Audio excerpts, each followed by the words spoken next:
Hello students, welcome to my YouTube channel. हमने mathematics olympiad workbook जो कि class third की है उसका हमने चैप्टर नंबर 2 सॉल्व करना स्टार्ट किया था और हम क्वेश्चन नंबर 16 तक सॉल्व भी कर चुके थे। आज हम क्वेश्चन नंबर 17 से स्टार्ट करेंगे। चलिए, क्या लिखा है? If there are 10 coins in each stack then how many coins are there in all. नीचे जितने भी स्टेक दिए हैं, ढेर दिए हैं कॉइन्स के, हर एक ढेर में जो है वो 10 कॉइन्स हैं। तो आपको बताना है कि टोटल नंबर ऑफ कॉइन्स कितने हैं। तो अगर एक में 10 है तो चलिए काउंट करते हैं। 10, 20, 30, 40, 50, 60, 70, 80। क्या आया आंसर? 80। हमारा ऑप्शन नंबर सी है 17 का आंसर। क्वेश्चन नंबर 18 पर आते हैं। The value of p minus Q in the given expression is. आपको एक नीचे एक्सप्रेशन दिया है या आप इक्वेशन भी बोल सकते हैं। तो आपको ये जो यहाँ पे एक्सप्रेशन दिख रहा है इसे सॉल्व करना है और p और q की वैल्यू निकालनी है। p और q की वैल्यू निकालने के बाद आपको p में से q माइनस करना है तो आपका ये क्वेश्चन सॉल्व होगा। तो इस इक्वेशन को करने से पहले, इस क्वेश्चन को करने से पहले मैं आपको छोटे नंबर से इस इक्वेशन को समझाती हूँ अल्टीमेटली वो क्या बोलना चाह रहा है। देखिए, वो ये बोलना चाह रहा है कि आपको 11 आंसर आना चाहिए। ठीक है, आपको बोला है आपको 2 से मल्टीप्लाई करना है। आप किस नंबर में मल्टीप्लाई करोगे वो गिवन नहीं है, लेकिन आपका आंसर क्या आना चाहिए? 11 आना चाहिए और आप उसमें कुछ प्लस भी कर सकते हो, ऐसा आपको बोला है। तो आप क्या करोगे? आप एक काम कर सकते हो। देखिए, एक चीज और सीखिए। ये देखिए, ये आपको इक्वल टू दिख रहा है यहाँ। ओके, तो इक्वल टू के हम नंबर इधर उधर भी लेके जा सकते हैं। जैसे यहाँ पे मेरे पास प्लस मल्टीप्लाई का 2 है, प्लस का 1 है, तो हम एक जगह से दूसरी जगह भी चीजों को लेके जा सकते हैं। बस फर्क क्या होगा कि जब जैसे यहाँ पे 2 मल्टीप्लाई में है, जब ये इक्वल टू के दूसरी साइड आएगा तो ये डिवाइड में आ जाएगा, मतलब साइन चेंज हो जाता है। अब इसको आप लिख लीजिए या तो कहीं पे कि जैसे ये इक्वल टू है, इसके इधर अगर मल्टीप्लाई है तो जब वो दूसरी साइड जाएगा तो वो काय में कन्वर्ट हो जाएगा? डिवाइड में। अगर यहाँ पे डिवाइड है तो वो दूसरी साइड जाएगा तो वो काय में चेंज हो जाएगा? मल्टीप्लाई में। प्लस है तो वो दूसरी साइड जाएगा तो वो काय में चेंज हो जाएगा? माइनस में। और अगर कोई चीज माइनस में है तो वो दूसरी साइड जाएगी तो वो काय में चेंज हो जाएगी? प्लस में चेंज हो जाएगी। चलिए, अब मैंने जो आपको एग्जाम्पल दिया था उसे समझिए। मुझे बोला गया था, मैंने आपको बोला था कि 11 आपका आंसर है। आप 2 से मल्टीप्लाई कर सकते हो, तो मैं इसको 2 से डिवाइड करती हूँ। देखिए, जब हम 11 को 2 से डिवाइड करेंगे तो 2 5 सा क्या हो जाता है? 10 हो जाता है। माइनस करेंगे, 1 आंसर आ गया। कहना ये चाह रही हूँ, अब देखिए आपको बोला गया आपको 11 लाना है, मतलब आप 2 का मल्टीप्लाई काय में करोगे? 5 में करोगे। 2 का मल्टीप्लाई आपने 5 में करा और फिर ये जो आपका रिमाइंडर बच रहा है इसको प्लस कर दिया। देखिए, 2 5 सा 10, 10 प्लस 1, आगे आपका 11। ठीक है, अब आप जब बड़ी क्लासेस में आएंगे इस क्वेश्चन का हम सॉल्यूशन देखते हैं। देखिए क्या लिखा है यहाँ पे मैंने हायर क्लासेस का लिखा है थोड़ा सा कि देखिए, जब आप डिवाइड आगे आप पढ़ेंगे तो आपको क्वेश्चंस में ये भी बोला जाएगा कि आपने डिवाइड तो कराया, अब आप चेक करके बताइए कि आपने डिवाइड सही किया है या नहीं किया है। तो सबसे पहले हम डिवाइड की कुछ बेसिक टर्म्स है उन्हें समझते हैं। चलिए, जिस नंबर से हम डिवाइड करते हैं उसे बोलते हैं हम डिवाइजर। जिस नंबर को हम डिवाइड करते हैं उसे बोलते हैं डिविडेंड। ओके, जो हमारा डिवाइड का आंसर आता है उसे हम बोलते हैं क्वोशिएंट और जो नीचे बच जाता है उसे हम बोलते हैं रिमाइंडर। ये 4 टर्म्स हैं। तो आपकी इक्वेशन को जरा आप ध्यान से देखिए। यहाँ पे अगर आप इक्वेशन को ध्यान से देखेंगे तो आपको यही इक्वेशन गिवन है। देखिए, ये आपको डिविडेंड गिवन है यहाँ पे 500, फिर ये डिवाइजर इनटू क्वोशिएंट, तो यहाँ पे आपका डिवाइजर क्या है? 3 है। आंसर आपको आधा गिवन है, आधे आंसर में आपको बीच में जो एक नंबर है, एक डिजिट है, उसकी जगह पे p लिख दिया है और यहाँ पे रिमाइंडर की जगह क्या दिया है? q दिया है। तो आप क्या करेंगे? आप 3 का डिवाइड कर देंगे, 500 को डिवाइड कर देंगे 3 से, तो ये आपका पूरा सॉल्व हो जाएगा। तो वही मैंने किया है।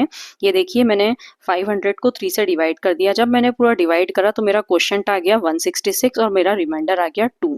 और देखिए जरा आप ध्यान से कि यहाँ पे 1 1 6 गिवन था p में। ठीक है, मतलब 1 और 6 गिवन था, एक 6 जो था वो गायब था, तो मतलब p की वैल्यू कितनी आ गई? आपकी 6 आ गई। और q प्लस का, ठीक है, तो यहाँ पे q की वैल्यू क्या आ गई? आपकी 2 आ गई। अब आपकी इक्वेशन क्या थी? आपको क्वेश्चन में क्या पूछा था? आपको क्वेश्चन में पूछा था p माइनस क्यू कितना होगा। तो p माइनस क्यू आपका हो जाएगा 6 माइनस 2, तो आंसर आ जाएगा आपका 4, जो कि है आपका ऑप्शन नंबर बी। चलिए, इसी के साथ हमारा ये क्वेश्चन हो गया है। अब हम अगले क्वेश्चन पे चलते हैं। Question number 19, what is the value of ध्यान से समझना। What is the value of, इस शेप को मैंने बोला है डायमंड, ये डायमंड का शेप है। What is the value of diamond, again आपको यहाँ पे शेप्स दिए हैं, डायमंड गिवन है, डायमंड की वैल्यू निकालनी है। अब अगेन यहाँ पे टू स्टेटमेंट गिवन है, टू एक्सप्रेशन गिवन है। एक दिया है triangle plus 84 is equals to 162, और एक आपको इक्वेशन गिवन है जिसमें डायमंड को बोला है diamond is equals to 3 of triangle. इन दोनों चीजों को आप लिख लीजिए। चलिए इस क्वेश्चन का सॉल्यूशन देखते हैं। देखिए हमारी पहली इक्वेशन क्या थी बेटा, हमारी पहली इक्वेशन थी कि जो ट्रायंगल, अगर मैं ट्रायंगल में 84 प्लस करूं तो मेरा 162 आ जाएगा। तो मैंने वही किया है, इक्वल टू के दूसरी साइड में 84 को लेके जाऊंगी। जब मैं इक्वल टू के दूसरी साइड 84 को लेके जाऊंगी तो मेरा 84 माइनस का हो जाएगा। ठीक है, मतलब मैं 162 में से 84 को माइनस कर दूंगी। ओके, तो मैंने यहाँ पे वही किया है, 162 में से 84 माइनस करा तो मेरी ट्रायंगल की वैल्यू आ गई 78। एक ट्रायंगल जो है वो 78 के बराबर है। अब देखिए मेरी जो दूसरी इक्वेशन है उसमें मुझे क्या बोला है कि डायमंड जो है वो किसके बराबर है, 3 ट्रायंगल के बराबर है। मतलब एक ट्रायंगल, फिर उसमें मैं प्लस करूंगी दूसरा ट्रायंगल, फिर उसमें मैं प्लस करूंगी तीसरा ट्रायंगल। तो इसका कहने का मतलब है आपको 78 को 3 बार प्लस करना है। तो आपने पढ़ा होगा मल्टीप्लीकेशन इज रिपीटेड एडिशन। ठीक है, तो हम 3 बार प्लस ना करके हम क्या करेंगे, 3 से 78 को मल्टीप्लाई कर देंगे। और ये देखिए 3 को मैंने 78 से मल्टीप्लाई कर दिया तो मेरा आंसर आ गया 234, जो कि है मेरा ऑप्शन नंबर डी। अब जो मैं आपको बताने वाली थी, हाँ देखिए एक चीज और समझिए, यहाँ पे 3 ट्रायंगल लिखा है, दोनों के बीच में मल्टीप्लाई का साइन नहीं था। ठीक है, सिर्फ क्या लिखा था, 3 ट्रायंगल। तो जब कोई साइन नहीं रहता है तो वहां पे हम क्या मानते हैं कि वहां पे वो क्या बोल रहा है, मल्टीप्लाई करने का बोल रहा है, इसलिए हमने यहाँ पे मल्टीप्लाई किया है। चलिए तो हमारा क्वेश्चन नंबर 19 का आंसर आ गया है, क्या आंसर आया था, 234, यस, जो कि हमारा ऑप्शन नंबर डी है। क्वेश्चन नंबर 20 पे आ जाते हैं। If we multiply 75 by 34 and divide the result by 5 then we get the result. बहुत ही सिंपल क्वेश्चन है, सीधी सीधी भाषा में उसने बोला है कि अगर मैं 75 और 34 को मल्टीप्लाई कर दूं, ठीक है, तो हम 75 और 34 को मल्टीप्लाई कर देंगे एंड डिवाइड द रिजल्ट। उसके बाद जो आंसर आता है, जो रिजल्ट आता है इस मल्टीप्लाई को करने के बाद, उस रिजल्ट को मैं अगर 5 से डिवाइड कर दूं तो हमारा आंसर क्या आएगा। तो चलिए देखते हैं इसका सॉल्यूशन। देखिए क्या करा, सबसे पहले उसने मल्टीप्लाई करने का बोला था तो यहाँ पे मैंने मल्टीप्लाई कर दिया है, मेरा आंसर आया है 2550। उसके बाद उसने बोला था कि जो हमारा रिजल्ट आएगा उसे हम क्या करेंगे, 5 से डिवाइड कर देंगे। तो यहाँ पे मैंने 5 से डिवाइड किया है और मेरा आंसर आ गया है 510, जो कि है हमारा ऑप्शन नंबर ए। तो चलिए इसी के साथ हमारा क्वेश्चन नंबर 20 भी हो गया। अब आ जाते हैं हम अगले सेक्शन पे, जो कि है हमारा एवरीडे मैथमेटिक्स, उसका क्वेश्चन नंबर 21 करते हैं। देखिए बहुत ही अच्छा क्वेश्चन है। The number of books in library A is 167 more than the number of books in library B. क्या बोला है कि लाइब्रेरी बी में जितनी बुक्स है, मान लीजिए लाइब्रेरी बी में 100 बुक्स हैं, तो वो बोल रहा है लाइब्रेरी ए में जो है वो उससे 167 ज्यादा है। मतलब अगर लाइब्रेरी बी में 100 है तो लाइब्रेरी ए में कितनी हो जाएगी, 100 में मुझे 167 प्लस कर देना है, मतलब कितना हो गया 267।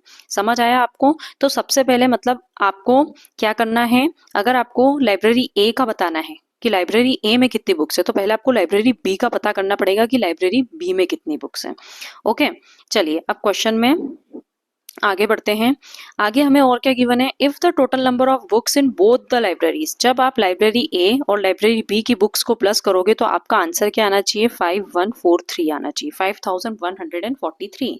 अगर वो क्या बोल रहा है कि अगर टोटल नंबर ऑफ बुक्स जो है वो कितनी है 5143, then what is the number of books in library A. तो बताइए लाइब्रेरी ए में कितनी बुक्स हैं। बहुत इजी है, थोड़ा सा ट्रिकी था, लेकिन जिन बच्चों को सेंटेंस समझ में आ गया है उनको इजी लगेगा। अब देखिए मुझे जो बोला गया था वो मैंने लिखा है। मुझे बोला गया था कि अब मैंने आपको पहले ही समझाया है कि लाइब्रेरी बी में अगर 100 बुक्स हैं तो लाइब्रेरी ए में कितनी हो जाएगी, 100 प्लस 167। तो हम यहाँ पे नंबर नहीं लेंगे, हम यहाँ पे इस प्रकार से XYZ कुछ भी मान सकते हैं। तो देखिए मैंने लिखा है कि बुक्स इन लाइब्रेरी बी में मान लीजिए X बुक्स हैं, तो लाइब्रेरी ए में कितनी बुक्स हो जाएगी, जो भी मेरा X होगा 100, 200, 500, जो भी मेरा X की वैल्यू आएगी उसमें मैं क्या करूंगी, उस आंसर में मैं 167 प्लस कर दूंगी, तो मेरी लाइब्रेरी ए की बुक्स आ जाएगी। उसके बाद में मुझे क्वेश्चन में और क्या गिवन है, टोटल नंबर ऑफ बुक्स, कि टोटल बुक्स कितनी है 5143। तो इसी के साथ मेरी इक्वेशन बन गई। क्या इक्वेशन बनी, मैंने लाइब्रेरी बी और लाइब्रेरी ए की बुक्स को प्लस करा तो मेरा आंसर क्या आना चाहिए, 5143 आना चाहिए। तो देखिए मैंने यहाँ पे लाइब्रेरी बी की बुक्स को क्या माना था, x, तो मैंने लाइब्रेरी बी की जगह क्या लिख दिया, x। लाइब्रेरी ए को मैंने क्या माना था, x प्लस 167, तो मैंने लाइब्रेरी ए की जगह लिख दिया x प्लस 167। अब ये मेरी इक्वेशन बन गई है और हम इसे सॉल्व करेंगे। अब देखिए x प्लस एक्स, 2 बार x है तो क्या हो जाएगा, 2x हो जाएगा, 2x प्लस 167। ठीक है, अब आगे क्या करेंगे हम, बहुत ईजी है, ध्यान से समझना। अब देखिए हमारी इक्वेशन क्या बन गई, 2x प्लस 167। तो ये जो प्लस का 167 है ना, हम इसको इक्वल टू के दूसरी साइड लेके जाएंगे। ठीक है, तो ये जब इक्वल टू के दूसरी साइड आएगा तो ये क्या बन जाएगा, माइनस का 167। चलिए आगे देखिए, ये देखिए हमने क्या करा, हम 167 को इक्वल टू के दूसरी साइड लेके गए, तो ये 5143 में से 167 माइनस करना है, जो कि मैंने यहाँ पे किया है। हमारा आंसर क्या है, 4976। अभी भी ये क्वेश्चन पूरा नहीं हुआ है, यहाँ पे 2 बाकी है। ये जो 2 है ये x के साथ में लिखा है, बीच में कोई साइन नहीं है, इसका मतलब 2 में x का मल्टीप्लाई है। अब जब हम x को दूसरी साइड लेके जाएंगे तो इस प्रकार से वो डिवाइड में लिखाएगा। जब कोई नंबर इस प्रकार से लिखा है, जैसे 49 और लाइन खींच के नीचे मान लीजिए कुछ भी नंबर लिखा है, इसका मतलब क्या हुआ कि इन दोनों को हमें डिवाइड करना है। ओके, तो हम 4976 को 2 से डिवाइड करेंगे। ये मैंने डिवाइड किया तो मेरा आंसर क्या आया, 2488 आंसर आया, 2488 आंसर आया। ठीक है, तो हमारी x की वैल्यू यहाँ पे क्या आ गई, x की वैल्यू आ गई हमारी 2487। और जरा ध्यान से देखिए मैंने x किसको माना था, मैंने x माना था लाइब्रेरी बी की बुक्स को। अब हम क्या करेंगे, जो आंसर आया है, ये जो हमारा आंसर आया है इसमें हम 167 और प्लस कर देंगे, तो हमारी लाइब्रेरी ए की बुक्स आ जाएगी जो कि है 2655। ये देखिए ये रहा इसके आगे का सॉल्यूशन। x हमारा आया है, x है 2488 जो कि लाइब्रेरी बी की बुक्स है, लेकिन हमसे क्वेश्चन में लाइब्रेरी ए की बुक्स के बारे में पूछा था। तो लाइब्रेरी ए की बुक्स को हमने क्या माना था, x प्लस 167, तो हमने x की जगह पे उसकी वैल्यू रखी, दोनों को प्लस कर दिया, तो हमारा आंसर आ गया 2655, जो कि है हमारा ऑप्शन नंबर ए। ओके, इसी के साथ हमारा क्वेश्चन नंबर 21 भी कंप्लीट हुआ। क्वेश्चन नंबर 22 पे आ जाते हैं। Shreya had 2570 coins. श्रेया के पास इतने टोटल कॉइन्स हैं। She gave 1325 coins to her brother. अब जितने भी उसके पास कॉइन्स थे, मतलब इसको छोटे नंबर से समझिए तो आपको इजीली समझ में आएगा। मेरे पास 10 कॉइन थे, ठीक है, 10 में से मैंने 3 कॉइन दे दिए अपने भाई को, तो मेरे पास कितने बचे, 7। ठीक है, उसके बाद में उसने क्या करा है, 105 कॉइन्स टू हर फ्रेंड। उसके बाद में उसने इतने कॉइन्स और अपने फ्रेंड को दे दिए हैं। पहले एक काम कीजिए, पूरा क्वेश्चन समझिए, उसके बाद मैं आपको छोटे नंबर से बताऊंगी। श्रेया के पास इतने कॉइन्स हैं, 1325 कॉइन्स उसने अपने ब्रदर को दे दिए, 1054 कॉइन्स जो है उसने अपने फ्रेंड को दे दिए। अब क्वेश्चन में वो पूछ रहा है how much coins are left with her. अब बताइए उसके पास कितने कॉइन्स बचे।